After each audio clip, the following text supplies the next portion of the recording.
मैं इस वक्त कचहरी रोड पर उस होटल के बाहर मौजूद हूँ जहाँ पर यह अफसोसनाक वाक़या हुआ और फायरिंग से जो है वो मियाँ बीवी जो है वो जहाँ बक हो गए। मैं अपने कैमरामैन से कहूँगा कि वो आपको दिखाए एग्जैक्ट ये वो जगह है जहाँ पर उन मियाँ बीवी को, ये सामने रेस्टोरेंट है जो कि उस वक्त से फायरिंग के इस वाक़े के बाद से जो है वो बंद पड़ा हुआ है। अभी तक जो है ये होटल जो है वो खुला नहीं है।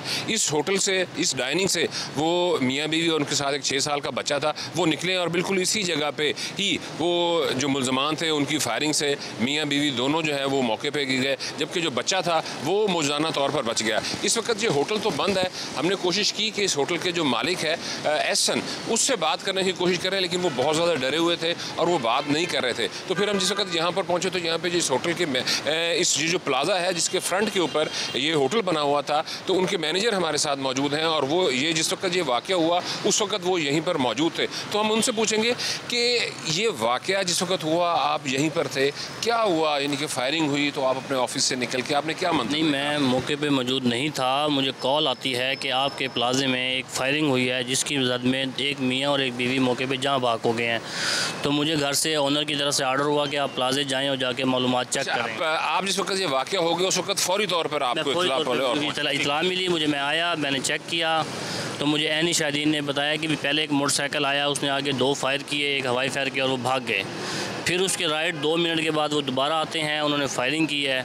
फायरिंग करके मोमोज़ के फ्रंट हॉल पे लगे हैं फायर्स, और उसी की फायरिंग की जद में जो है ना वो मियाँ बीवी आए, उनको फायर लगे और वो जाबाक हो गए। अभी आप हमारे साथ चलेंगे जहाँ पे वो शीशे पे फायरिंग के निशान अभी तक मौजूद हैं, जहाँ पर फायर लगे और शीशा टूटा हुआ है, तो वो हम देखते हैं। ये होटल 2 हिस्सों में है, प्लाजे के दाएँ और बाएँ साइड पे। एक साइड पे फैमिली हॉल है और दूसरी तरफ इनका बार्स जहाँ से ये कोल्ड ड्रिंक्स वगैरह कैफ़े है वो है।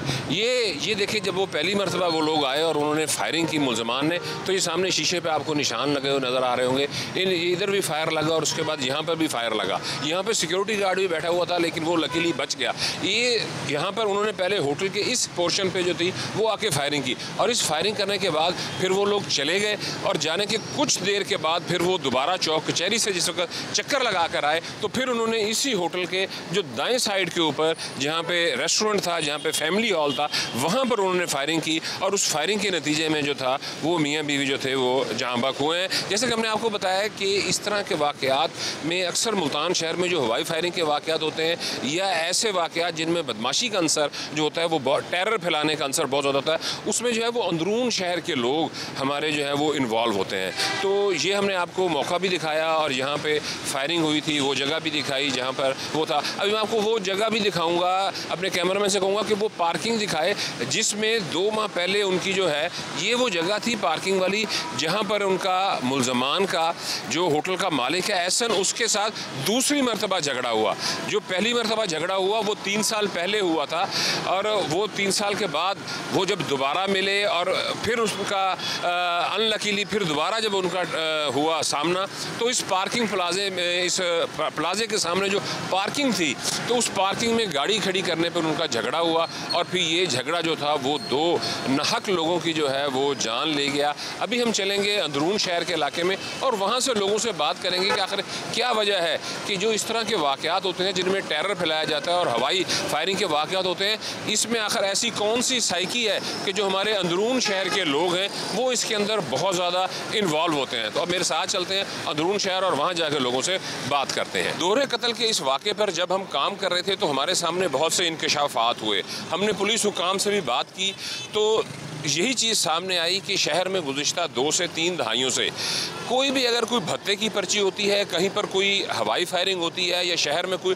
टेरर फैलाया जाता है, तो जब पुलिस इसके ऊपर काम करती है, मुलजमान का सुराग लगाती है, तो कड़ियाँ जो हैं वो अंदरून शहर के उन 3 से 4 ग्रुप से जाके मिलती हैं जो किराए के शूटर तक भी देते हैं। और ये 3 से 4 जो ग्रुप हैं ये अंदरून शहर में रिहाइश पजीर हैं और नस्ल दर नस्ल उनका ताल्लुक जो है वो इसी तरह के जुराइम से ही है, क्योंकि अंदरून शहर का इलाका तंग गलियाँ हैं, छोटे छोटे मकानात हैं, तो यहाँ पर पुलिस फोर्स माजी में भी ऑपरेशन तो करती रही है, लेकिन तंग गलियाँ और छतें आपस में मिली होती हैं तो लोग बाआसानी जब छापा पड़ता है तो वहाँ से फ़रार हो जाते हैं।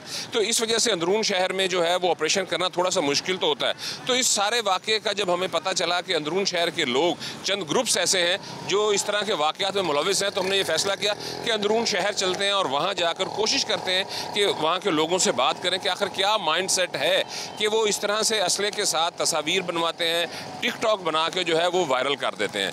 तो इस वक्त मैं अंदरून शहर में घंटा घर जो चौक है इसके साथ से ही अंदरून शहर शुरू हो जाता है। तो यहाँ पे जब हमने लोगों से बात करने की कोशिश की तो ऑन कैमरा जो है वो लोग बात करने से बहुत ज़्यादा कतरा रहे थे। फिर हमें यहाँ पर एक ताजर मिले जो कि सब्ज़ी मंडी के ताजर भी हैं और उनका ताल्लुक अंदरून शहर से है, तो वो ऑन कैमरा हमसे बात करने पर आमादा हो गए। इस वक्त हम उनसे बात करते हैं। पहले तो शराफत साहब आपका बहुत शुक्रिया कि आप हमसे ऑन कैमरा बात करने पर आमादा हुए।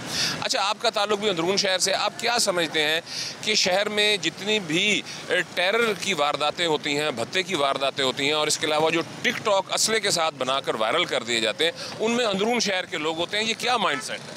बिस्मिल्लाहिर्रहमानिर्रहीम जी, ये आप बिल्कुल ठीक कह रहे हैं।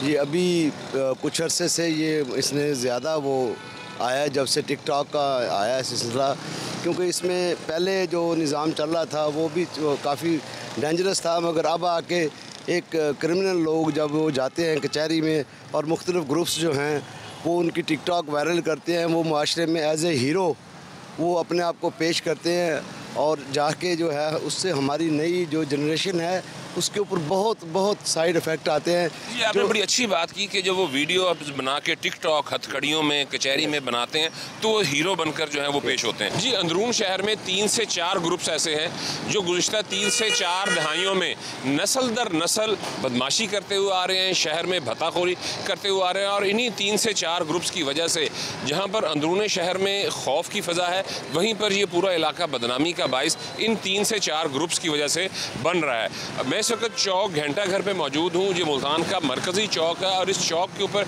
एक बहुत बड़ा और एक मारूफ रेस्टोरेंट है।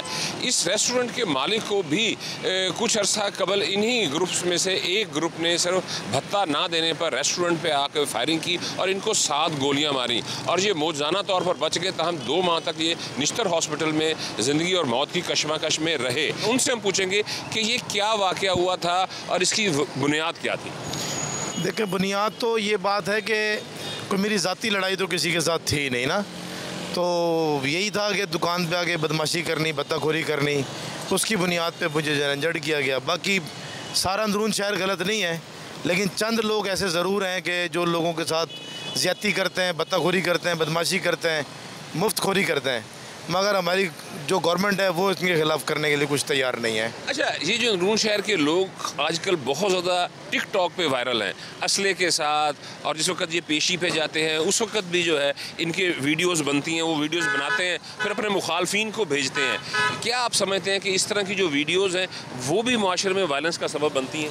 बिल्कुल बनती हैं। इस पर तो गवर्नमेंट को चाहिए ना, गवर्नमेंट इस पर कोई कानून साजी करे।